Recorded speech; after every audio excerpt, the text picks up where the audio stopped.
Salut les mélomanes, c'est Clément et aujourd'hui on va commencer une toute nouvelle série qui va parler de porno allemand. T'avais rien de mieux comme blague de merde? Oh ça va, faut bien rigoler un peu, t'étais même pas censé encore parler toi. Pertinent. Bon bah vas-y, je te dérange plus. Merci beaucoup. Comme je le disais, cette nouvelle série va parler de musique, que ce soit des albums ou des groupes en particulier ou même de la musique d'une certaine époque en particulier. Et pour ce faire, je serai accompagné de mon fidèle compagnon. Salut bande de néophytes.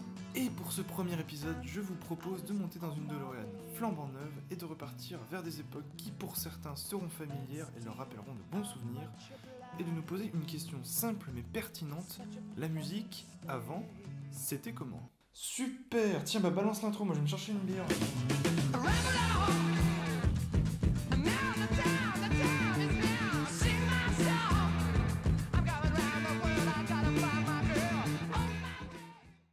Alors, sur internet, en ce moment, on retrouve beaucoup de gens qui sortent l'argument à 3 francs.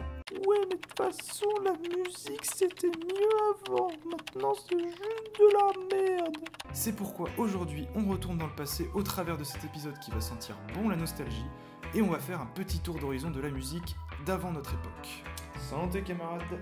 Pour reprendre l'argument du début, c'est vrai qu'avant, on a eu droit à pas mal de groupes et de musique assez énormes, et comme j'aime le dire souvent, commençons par le commencement. La première chose à assimiler, c'est qu'avant, n'importe qui ne pouvait pas avoir à disposition des moyens proches de ceux des pros. Et si on revient vers les années 60-70, à cette époque, le seul moyen de se faire connaître, c'était d'être plutôt bon, de bien connaître la musique, et d'aller approcher des maisons de disques pour espérer se faire produire et pouvoir par la suite percer dans le milieu. C'est pour ça qu'à cette époque, on peut dire que les artistes étaient, entre guillemets, filtrés, et qu'on risquait moins de tomber sur une daube parce que fatalement, produire un truc nul entraînait une perte d'argent pour la maison de disques.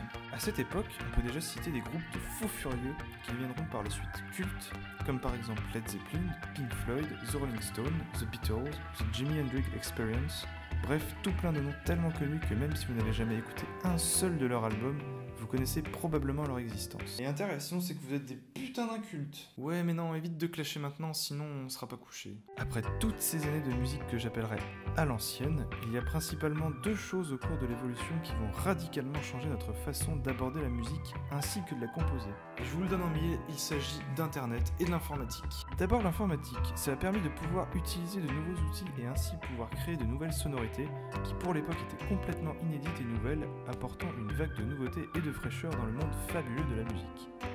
D'ailleurs, certains nouveaux groupes en ont fait leur marque de fabrique et notamment beaucoup d'artistes français. Cocorico. Des artistes dont la renommée fut mondiale et à qui on attribua leur nationalité au courant musical qu'ils venaient de créer, la French Touch. Ah ouais, comme dans la pub Renault. La French Touch revient chez Renault. La touche française, quoi. Ici, on peut citer tout plein de groupes super connus que même certains des plus jeunes peuvent connaître étant donné que leurs musiques ont commencé à sortir dans les années 90, comme notamment Daft Punk, bien évidemment. Tout le monde les connaît et en plus ils ont sorti leur dernier album récemment. Mais il y en a d'autres qui ont été un peu oubliés, comme par exemple Cassius, Mojo ou dans un style un petit peu différent, Air. On remarque d'ailleurs que le tout premier album qu'ils ont sorti le 16 janvier 1998, Moon Safari, comporte très clairement les origines de ces deux artistes. Le nom du groupe vous dit peut-être rien, mais si je passe cet extrait, je parie que vous avez déjà entendu cette musique et qu'elle vous dit quelque chose. Après, c'est un peu spécial de parler de cette musique en particulier parce qu'elle avait été composée pour le film The Virgin Suicide, mais ils ont principalement fait des albums classiques auparavant que je vous conseille fortement si vous ne les avez jamais écoutés. Voilà, ça c'était pour les précurseurs. Mais maintenant, on va s'intéresser à la musique populaire de l'époque, et pour ça, on va rester bien au chaud dans les années 90. Yeah! Les années 90 sont, à mon sens, très importantes pour la musique, car c'est à partir de ce moment que va en quelque sorte basculer le marché de la musique, et que de plus en plus d'artistes vont composer de la musique populaire, histoire de plaire au plus grand nombre et ainsi faire un maximum de profit. Tiens, en exemple, on va prendre MC Hammer. Qui est MC Hammer? Ce nom ne vous dit vraiment rien? Et si je passe cet extrait? Voilà, là vous commencez à reconnaître. Et tiens, pour être un petit peu d'actualité, c'est lui aussi qui a fait ça.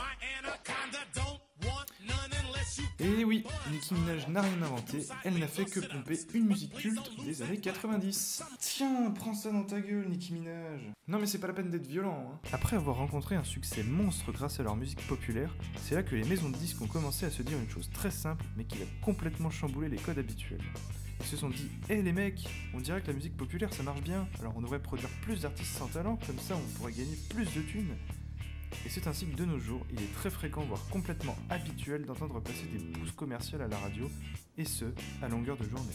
Et pour ce faire, nous allons passer à la deuxième partie de la vidéo. Et pour ce faire, fermez la maison à clé, allez coucher les enfants, éteignez votre téléphone portable et accrochez bien votre estomac à sa place, parce qu'on va parler de musique commerciale et ça risque de clasher sévère.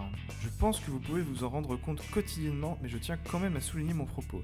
Aujourd'hui, il suffit d'allumer la radio et de se mettre sur une chaîne faisant beaucoup d'audience pour se rendre compte des dégâts. Il y a une majorité de musique commerciale et vide qui passe sans arrêt, et principalement à cause de deux problèmes majeurs.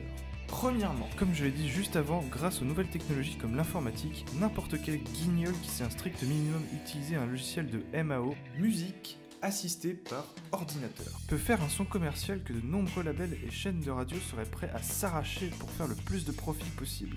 Mais surtout, le rendu final est un truc banal, sans âme ni saveur, qui pourrait être interchangé par n'importe quel autre dope commercial du même genre. Là, on peut citer plein de pseudo-artistes comme par exemple Justin Bieber, Miley Cyrus, Taylor Swift, Martin Garrix, Steve Aoki.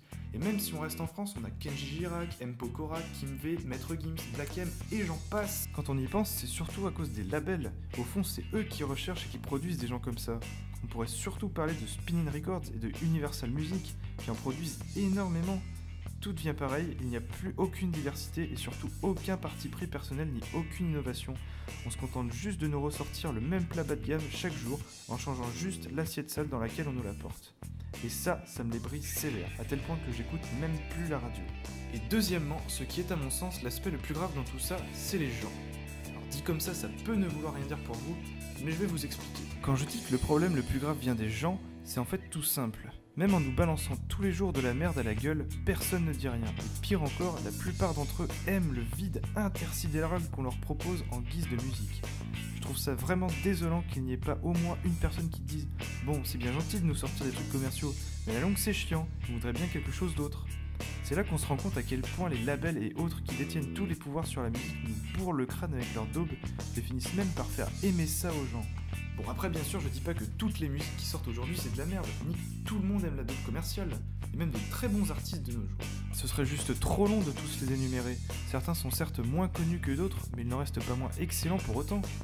Pour en citer quelques-uns que j'aime beaucoup, on pourrait citer Opeth, Sylvan, Haken, Steven Wilson, The Pineapple Thief, Brother Dej, M83, tout plein de groupes super cool qui ne demandent qu'à être écoutés.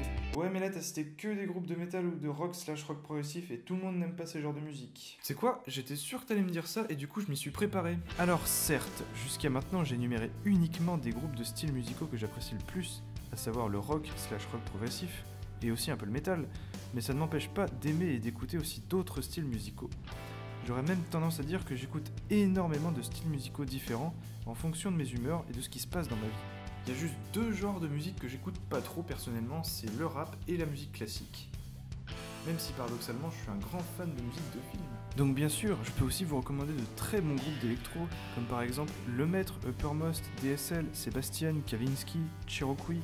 Et après pour parler de groupes que j'aime bien dans des styles assez variés, je pourrais citer Deluxe, Kendrick Lamar, R, Rush, Darius, bref, il y en a plein et ils sont tous super. Et je vous conseille vivement d'aller les voir par vous-même et de chercher aussi des groupes qui sont parfois pas très connus, mais qui sont juste des perles à mettre entre les mains du plus grand nombre. Voilà, je pense qu'on a fait un peu le tour du sujet, et pour répondre à la citation du début, non, la musique c'était pas mieux avant, c'était peut-être très bien, mais aujourd'hui encore on a de très bons groupes très prometteurs, qui n'ont rien à envier aux plus grands groupes d'avant, si ce n'est d'être plus connus.